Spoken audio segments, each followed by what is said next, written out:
최신 재테크 트렌드를 다루는 하우머니 시간입니다. 재산을 잘 불리는 것만큼이나 잘 지키는 것도 중요하죠. 그래서 요즘 자산가들 사이에서는 유산을 잘 물려줄 수 있는 법에 대한 관심이 뜨겁다고 합니다. 네, 기존의 유언과 증여 같은 방법 외에 최근 자녀들의 상속 분쟁을 막기 위한 방법으로 유언 대용 신탁이 주목받고 있다고 하는데요.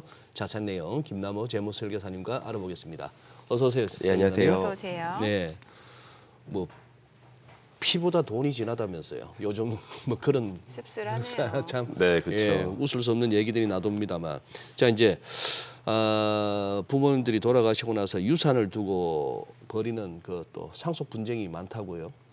네, 보통 통상적으로 상속 재산이 10억 원이 넘지 않으면 상속세 신고를 하지 않아도 되는데요. 아 그래요? 네, 최근 근데 아파트 한 채만 해도 수도권 쪽은 보통 그렇구나. 10억 원이 넘기 네. 때문에 상속세 납세 대상자가 급증을 하고 있습니다. 예. 그리고 특히 우리나라는 잘 아시겠지만 상속 재산 중에서 현금화를 하거나 여러 명이 배분하기 어려운 뭐 아파트뿐만 아니라 다른 부동산 비율이 워낙 높다 보니까 이에 따라서 상속 분쟁도 같이 급증을 하고 있는 것 같습니다. 예. 그리고 2020년 기준 이런 상속 관련 소송은 2095건에 달하고 이는 최근 5년 사이에 2배 가까이 증가한 수치입니다. 사실 이제 분쟁을 막으려면은 잘 물려주는 게 굉장히 중요할 것 같은데 최근에는 유언 대용 신탁이 이제 유언 상속 공증을 좀 대체하는 추세라고 하는데 이 둘의 차이가 어떻게 되는 건가요? 네, 유언 상속 공증은 쉽게 말씀드려서 저희가 흔히 알고 있는 뭐 유언장 작성을 통해서 재산을 물려주는 방식이라고 생각을 해주시면 될 것 같아요. 네. 근데 유언 대용 신탁은 금융기관과 이런 신탁 계약을 통해서 재산 상속이 가능하도록 수익자를 지정하고 재산을 맡겼다가 가입 고객이 금융기관에다가. 네, 맞습니다. 그리고 가입 고객이 사망을 하게 되시면 그 금융기관이 사전에 약정한 수익자에게 해당 재산을 지급해주는 상품이라고 이해를 해주시면 될 것 같아요. 유언 공증 같은 경우에는 이제 엄격한 구성 요건을 또 갖춰야만 되고 생전에 본인이 재산을 관리해야 되고 그리고 유언에 따라 집행을 할 때도 뭐 상당 시간이 소요될 수도 있고 좀 전에 말씀드린 것처럼 분쟁이 많을 수도 있기 때문에 요새는 재산을 신탁회사에 넘기고 위탁자가 사망 후에 지정자에게 이전을 하는 유언 대용 신탁이 상속의 새로운 수단으로 떠오르고 있습니다. 실제로 마이클 잭슨이 사망을 했을 때 이 네. 방식을 통해서 가족 등에게 자산을 물려준 것으로 유명합니다. 예. 그러면은 지금 아버지가 이제 아들 상대로 미리 물려준 아파트 값도 소송을 벌인 일도 있다고 하던데, 그 내용부터 먼저 한번. 네, 보통 이제 그걸 효도 계약서라고 말을 하는데요. 예? 쉽게 말씀드려서 내가 아들에게 미리 이제 자산을 증여하고 대신 너는 나에게 효도를 해라. 이렇게 쉽게 넌 날 말씀드리면 부양해라? 네, 맞습니다. 근데 효도 계약서가 이제 간단히 말해서 자녀에게 부양 조건을 달고 재산을 증여하는 계약서인데요. 그렇기 때문에 추후 자녀가 혹시나 계약서에 명시된 사항의 일을 이행하지 않을 경우에는 부모 입장에서는 증여를 해지할 수 있도록 법적인 효력이 있는 계약서입니다. 아 진짜 계약서를 쓰는 거예요? 네, 맞습니다. 그리고 부모 자식 간에? 네, 부모 자식 간의 계약서. 효도를 조건으로 좀 재산을 증여하는 사실이 좀 네. 현실적으로 좀 씁쓸하긴 한데요. 네. 이럴 때도 유언 대용 신탁을 활용하면 생전에 자녀가 혹시나 의무를 이행하지 않으면 언제든지 신탁 계약을 해지하고 재산을 본인이 다시 받을 수 있으니까 이런 점도 활용이 많이 되는 것 같습니다. 그 부모 입장에서 그렇게 활용할 수 있다. 네, 맞습니다. 최근에 보니까 이제 그 한 온라인 게시판에 30년 모시고 산 딸과 30년 제사를 지낸 아들이라는 제목의 글이 올라서 화제가 됐는데 이제 유산 상속을 두고 이제 벌어진 효도 배틀이라고 좀 볼 수 있을 것 같은데, 그러니까 이게 유언 대용 신탁을 이용하면은 특정 자녀한테 유산이 더 많이 갈 수 있도록 할 수 있다라는 거죠. 아, 네, 맞습니다. 예. 그래서 말씀해 주신 것처럼 지난 17일 한 온라인 커뮤니티 게시판에 30년 모시고 산 딸 대 30년 제사 지낸 아들 서로 누가 더 재산을 많이 받아야 되느냐 참. 이제 감론을박이 모시고 사는 게 이루어졌는데요. 중요한지 제사를 지내는 게 중요한지. 네, 맞습니다. 보통 이제 댓글을 보시면 아무래도 30년 모시고 산 딸이 더 예. 비중이 더 크지 않냐 이런 네. 얘기도 나왔는데요. 이럴 때도 어쨌거나 미리 유언대용 신탁을 이용하시면 본인이 원하는 자녀에게 상속을 해주는 것도 가능합니다. 우리가 통상적으로 일단 민법이었나요? 그동안 네네네. 우리가 공부한 걸로는 뭐 배우자, 아들, 딸 네, 맞습니다. 할 것 없이 이렇게 똑같이 똑같이는 아니고 배우자가 보통 배우자가 자녀보다 절반 50%더 많이 받게 1.5 되죠. 그다음에 자녀들은 1대1. 네, 1대1 맞습니다. 그렇게 우리가 알고 있는데 이제 지금 이거와 다르게 유언 대용 신탁은 그러면 이제 상속해 주실 분의 의지와 다 좀 많이 더 그거하다. 강하죠. 그거하고 민법하고는 충돌 안 하는 건가요? 일단 그 말씀해주신 유류분 제도가 네. 이제 망인의 유언과 관계없이 상속인에게는 법적으로 예. 일정 재산을 무조건 나눠줘야 되는데요. 예. 유류분을 계산할 때 포함되는 재산에 이 유언 대용 신탁에 가입 후 1년이 지나면 상속 재산에 포함이 안 될 수도 있어서 주목을 받고 있습니다. 실제로 2020년 3월에 유언 대용 신탁은 상속 자산에 포함이 되지 않기 때문에 유류분을 인정하지 않는다고 판결을 내렸는데요. 아, 그래요? 중요한 거는 아직까지 1심 판결만 난 상태이기 때문에 대법원 판결이 어떻게 날지는 좀 더 두고 봐야 될 문제입니다. 그러네요. 유류분에 대해서는 유류분 대상에서는 이제 제외가 됐고, 그러면 유언 대용 신탁이 이제 어떤 것들을 맡길 수 있는지도 좀 궁금한데, 사실 부동산 같은 경우는 이제 여러 세금이 또 붙게 되는 거잖아요. 네, 그러면은 맞습니다. 증여 자체가 유리한지 아니면 유언 대용 신탁이 유리한지 이것도 좀 잘 따져봐야겠네요. 네, 유언 대용 신탁 상품으로는 뭐 현금이나 뭐 예. 부동산, 유관 증권 등 무엇이든 가능한데요.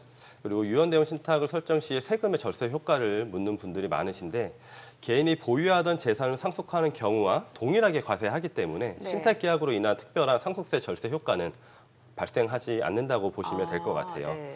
다만 증여보다는 상속세 감면 범위가 좀 더 크기 때문에 증여보다 유리한 경우에는 고려해 볼 만하고요.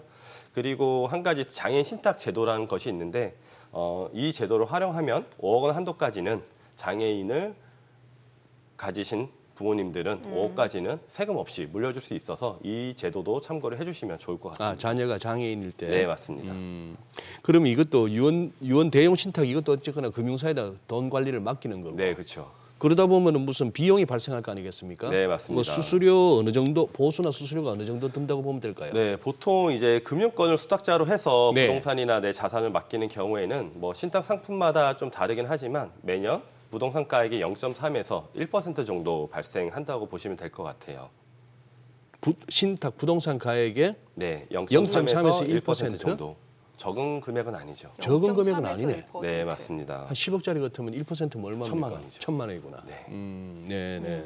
그리고 뭐 다만 수탁자를 금융권이 아니라 뭐 제3자에게도 할 수 있거든요. 예. 자녀나 지인으로 하게 된다면 이때는 뭐 수수료가 거의 없이도 가능은 하죠. 근데 대부분은 아. 어쨌거나 금융권을 좀 수탁자로 설정하는 그렇죠. 경우가 대부분인 것 같습니다. 이게 그렇다고 뭐 초고액 자산가들만의 전용으로는 아닐 것 같은데요. 뭐 아무래도 이제 좀 뭐 분쟁을 피하기 위해서 이런 제도를 많이 네네. 활용하시는데요. 상속 분쟁은 뭐 고액 자산가들에게 많이 일어나는 문제이긴 하지만 유언 대용 신탁은 본래 뭐 피상속인의 지속적이고 유연한 상속 설계를 돕기 위한 법 제도인 만큼 뭐 초고액 자산가들뿐만 아니라 일반 국민 누구라도 구체적이고 유연한 상속 설계를 가능하게 하는 이 유언 대용 신탁을 활용할 필요는 있을 것 같습니다. 좀 추천하실 만한 거 있나요? 우리 뭐 일반인들 초고액 자산가는 아니라 볼 때. 만약에 이제 내가 내 자산이 그렇게 많지 않고 분쟁이 일어나지 않으면 굳이 수수료를 내고 이 제도를 활용하실 필요는 없을 것 같아요. 아하, 그래요. 네네. 앞서서 그 피상속인 네. 스스로가 수탁자가 되면은 그 신탁 수수료 피상속인이 스스로 수탁자는 안 되고요. 안 돼요? 뭐 제3자, 예를 들어 지인이나 뭐 다른 자녀가 설정하도록 되어 있습니다. 지인이나 네, 자녀. 자녀. 네. 그러면 자녀가 그 증여 대상 근데 이게 증여하고 좀 다른 점은 한 번 증여를 하게 되면 취소 되돌리기가 힘들어요. 예 맞아요. 근데 네. 이 신탁 제도는 내가 언제든지 취소를 할 수가 있습니다. 내 살아 생전에는. 아 그럼 살아- 부모 입장에서 수탁자를 네. 그 자녀로 하고 네, 네. 유언 대용 신탁 네. 이런 걸 이용을 하면 네. 내가 수수료라는 예를 비용을 들어서- 아낄 수는 있고 네. 증여를 취소하고 싶을 때 언제든지 취소가 가능합니다. 아, 그렇군요. 그래요? 네. 수탁자가 그 금융기관이 아니고 네, 만약에 그냥- 자녀여도 그래요. 그러면 자녀 입장에서는 부모가 잘 지금 해야 되겠죠. 어떻게 증여를 할지 상속을 할지에 대해서 알고 있는 거네요. 뭐 그쵸 어느 정도는 네. 그럼 더 잘하겠는데 부모님한테 그렇죠. 이러다가 뭐 효도계약서가 필요 없죠 이런. 네, 그렇죠. 이러다가 네, 맞습니다. 내가 잘못하면 아버님 어머님 마음 상하셔서 이거 안 주실 수도 있겠구나 하면 갑자기 그 수탁자를 계약 첫째 취소하면- 아들에서 네. 또 둘째 아들로 바꿀 수도 있는 거고. 그렇죠, 맞습니다. 그러네요. 되게 다양하게 좀 활용할 수 있어서 요새 많이 좀 관심이. 아니, 근데 가지시는 개인 것 간의 같아요. 유언 대용 신탁이라는 건 그럼 어떻게 이루어지는 거야? 근데 보통은 거의 금융기관 통해서 많이 금융기관이죠? 하시는 것 같아요. 예. 네, 개인적으로 뭐 가능은 하지만 어쨌거나 믿을 만한 금융기관에 맡기시는 게 안전하겠죠. 그리고 법적인 문제도 있기 때문에. 네. 그러면은 이 신탁 제도를 잘 활용하면 어찌됐든 조금 장점도 많을 것 같은데 이 유언 대용 신탁 이것도 어쨌건 계약서가 좀 필요할 것 같은데 네, 그렇죠. 어떤 점들이 포함이 돼야 되고 주의해야 될 점은 뭐가 있을까요? 일단은 이 부분도 뭐 전문가, 변호사님 같은 전문가들과 상담을 받으시는 게 좋고요. 이제 예. 자신의 뭐 재산 규모나 종류에 따라서 또 수탁자를 누구로 지정할지 이런 구체적인 내용을 적어야 되기 때문에 뭐 전문가들과 상담을 하고 그리고 아까도 말씀드렸지만 유언 대용 신탁은 증여세가 아닌 상속세 과세 대상에 포함하고 있으니까 이 점을 주의를 해주시면 좋을 것 같아요. 저 같으면 뭐 저기 목요일 날 출연하시는 정의원 변호사님한테 살짝 아는 사이니까 하고 물어보면 뭐 가르쳐 주실지 모르겠는데 네. 일단 또 우리 설교사님 변호사 분들이나 이렇게 한번 문의를 해보려 하면 일반적으로 겁이 덜컥 나요. 한번 물어봤다가 이게 청구서가 얼마가 올까? 상담료가 약간 자문 수수료요? 자문 수수료가 예. 어느 정도인가요 보통? 뭐 자문 수수료. 그냥 뭐 예. 여쭤보는 거는 괜찮을 것 같아요. 여쭤보는 거. 네, 그래요. 네. 네, 혹시 그러면 이제 그 유언 대용 신탁과 관련해서 우리 시청자분들이 좀 체크해야 될 포인트를 좀 정리를 해주실 수 있을까요? 네, 뭐 물론 내 재산이 뭐 1억, 2억 있어도 이 제도를 활용할 수 있겠지만 아까도 말씀드린 것처럼 수수료가 발생하기 때문에 어느 정도 자산이 있고 그리고 좀 내가 사망했을 때 상속 관련해서 좀 분쟁이 일어날 것 같다 우리 자녀들끼리 그럴 때 이용을 좀 해주시면 좋을 것 같아요. 아, 분쟁을 조금 네, 분쟁 발생할 수 있는 소지가 있다면 유언 대용 신탁을 네, 이용하는 게 그렇죠. 좋다. 네, 네. 아마 우리 뭐 많이들 이렇게 직접 경험하시기도 하고 주변에서도 많이 보시지만 이게 참 우애 좋은 형제간에도 이런 상황에 닥치다 발생할 수 보면은 있죠. 이렇게 좀 힘들어지더라고요 그 관계가. 네, 그렇죠. 그래서 돈이라는 살아생전에 뭐 유언장이나 이런 제도를 좀 잘 정리하실 필요는 있을 것 같습니다. 게 부모님들이 그 부분을 갖다가 명확하게 해주시는 게 중요한 것 그렇죠. 같아요. 네. 그죠? 근데 대부분 아직까지는 우리나라가 많이 그런 게 준비가 부족한 것 같아요. 준비가 부족한 네. 것 같다. 혹시 조금 이해하기 쉽게 주변에 이런 사례가 있었나요? 유언 대용 신탁을 이용한 사례라든지. 네, 일단 어떤 사례가 있었냐면 최근에 상담했던 분 중에서 이제 부동산을 갖고 계신 분이 계셨거든요. 네. 그러니까 부동산을 다 증여하자니 예. 당장 세금적인 측면도 발생하고 어허. 아까 말씀드린 것처럼 괜히 자녀에게 증여를 했다가 예. 뭔가 문제가 좀 생길 수도 있으니까 이 제도를 활용해서 내가 살아 있을 때는 이 부동산에 대한 임대 소득을 내가 받고 내가 사망했을 때 이 부동산이 자녀에게 가는 이런 제도를 활용하셔도 되게 다양한 방법이 있어서 예. 네, 잘 활용하시면 좋을 것 같아요. 현실적인 말씀이네요. 네, 다 줘버리면은 그렇죠. 그 뭐 한 달에 한두 번씩 찾아오던 그 자녀들 안 와요. 네, 그러면 안 되겠지만 그리고 또 현실적으로는 사전에 증여를 하게 되면 또 자금 출처 조사도 나올 수도 있고. 맞습니다. 네, 네. 그러니까 그러네요. 끝까지 그 한 가닥 줄은 잡고 계셔야 돼. 네, 그렇죠. 네, 중요한 것 같습니다, 진짜. 네. 네. 네. 오늘 내용 잘 들었습니다. 고맙습니다. 예, 감사합니다. 감사합니다.